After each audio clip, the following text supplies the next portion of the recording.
What's up everyone, OJ here. Welcome back to another video. Today we're going to be talking about a number of different things here. We got some E3 leaks when it comes to Bandai Namco that will be positioned at the end of the video. And then we also have an interview with Platinum Games where they talked about Astral Chain and actually gave a guarantee it will be good, the Wonderful 101 potentially getting ported over, and a development update on Bayonetta 3. So let's go ahead and jump right into this one here. And this was with Inaba and the producer for Astral Chain. So let's go ahead and start off with on 2019 titles and other new titles in the works at Platinum Games. Here's what Inaba had to say. Quote, well, first, Astral Chain is going to be released, and other than that, there's the potential to release news about new titles we have on the way. And all this news would bring a major change to Platinum Games, I believe. Now, here's the thing here, guys. The major change that Inaba is talking about is the fact that they're probably going to release their first or announce their first owned IP, their wholly owned IP. So all of the games that you see from Platinum Games, Astral Chain, the Wonderful 101, Nier, whatever the case is, Bayonetta,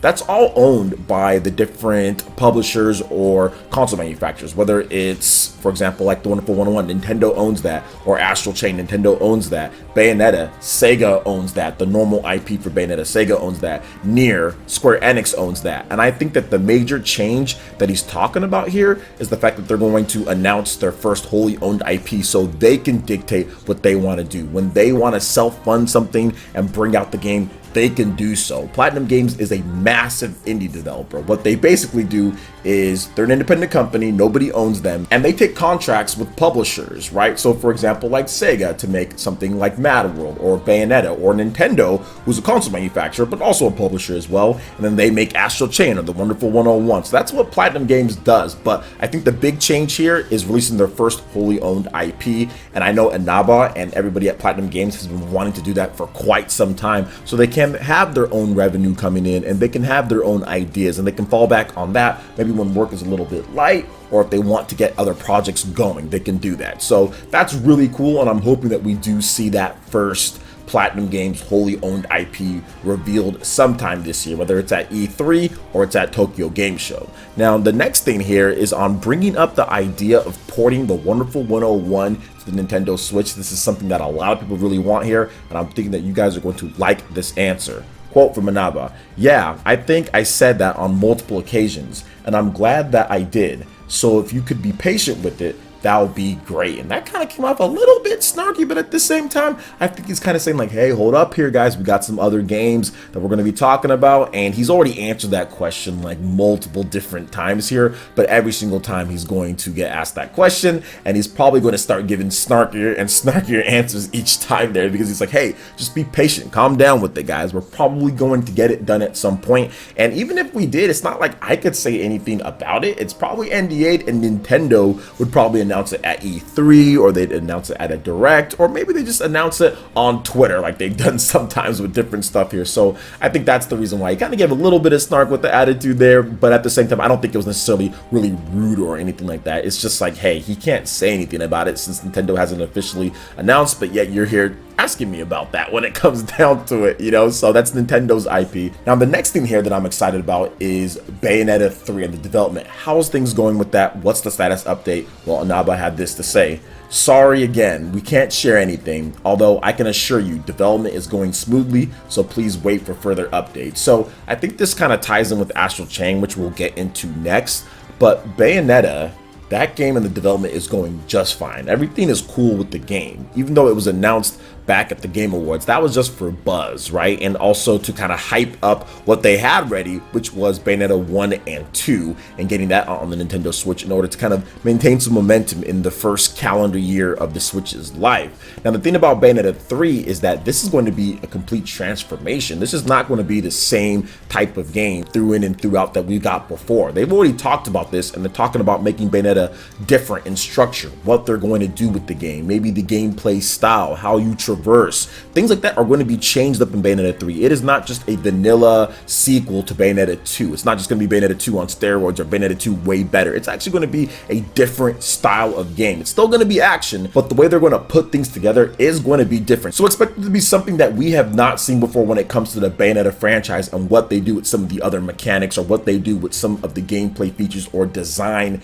in the game. So I'm looking forward to seeing what they do with that, but Astral Chain needs to come out first, and they probably have a game or two to announce in terms of that. They have some games on the PS4 and Xbox One that they're doing as well. So let's talk a little bit on Astral Chain though, because I think what the producer said here is actually pretty crazy, but it's awesome at the same time. So here's what Inaba had to say first. Quote, "We want to share more, but we can't." So he's just like, hey man, like that's Nintendo's thing. They're going to talk about it. E3 is coming up pretty soon here, but here's what Tura had to say, who is the producer on this game. Quote, "It's not far from release, so there will be news soon. Astral Chain is coming out on August 30th, so stay tuned for more information.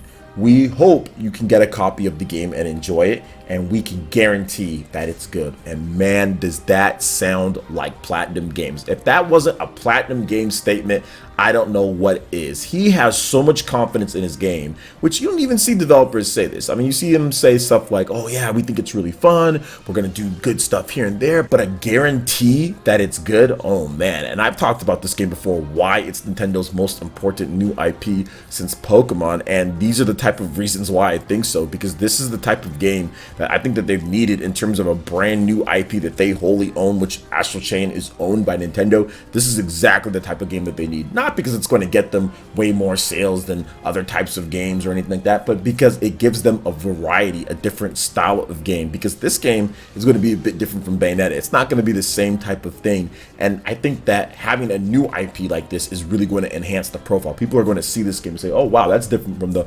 Mario and the Zelda and the typical stuff that we get. Even with Bayonetta, you know, we had that on the Wii U, we've already had it on the Switch, so this is a different style of game. Yet it looks cool like a Bayonetta, but at the same time it's very different in terms of what you're doing using like the police with this one. So I think that's the reason why it's really important, and Nintendo is going to show this game off in all of its glory at E3. I think it's going to have a big E3 when it comes to impressions at the show. Now let's move on to some of the E3 2019 leaks from Bandai Namco. So here's the deal with this, guys. There is a number of games from Bandai Namco in terms of E3 2019 announcements that were leaked early. So once again, if you don't want to watch this part, you know, don't watch it. But Tales of Arise, so the brand new Tales game that's been leaked, From Software's Elden Ring and Ninokuni Remastered. So let's go ahead and talk about it first. We have Tales of Arise for the PlayStation 4, Xbox One, and PC.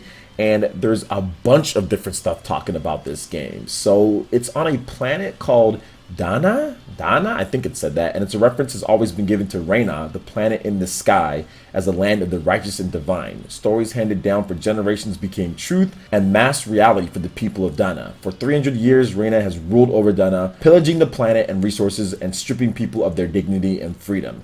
Our tale begins with two people, born of different worlds, each looking to change their fate and create a new feature, featuring a new cast of characters, updated combat, and classic Tales of gameplay mechanics. Experience the next chapter in the world-famous Tales of series, Tales of Arise. The key features are the next chapter. Experience the next chapter in the Tales series, brought to life in stunning HD, powered by Unreal Engine 4. Dynamic action RPG featuring an updated battle system that retains classic Tales of gameplay and stunning visuals with high-quality animations. So you guys are seeing some of that. It actually looks really good here. Then you also have Elden Ring. So Elden Ring for the PlayStation 4, Xbox One, and PC. This is developed from Software Inc. and Bandai Namco, and it's a fantasy action RPG set within a world created by Hideaki Miyazaki, creator of the influential Dark Souls video game series, and George R.R. Martin, author of the New York Times best-selling fantasy series, A Song of Ice and Fire.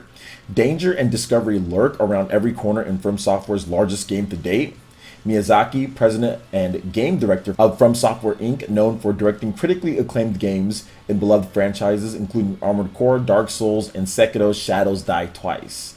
And they talk about George R.R. Martin as well, and the game Elden Ring. Yeah, looks like it's going to be a pretty massive game. It's their biggest game to date, so should be cool. And then last but definitely not least, we have Ninokuni Wrath of the White Witch for the Nintendo Switch. And we also have Ninokuni Wrath of the White Witch Remastered. So it seems like there's some confusion going on here between these two games.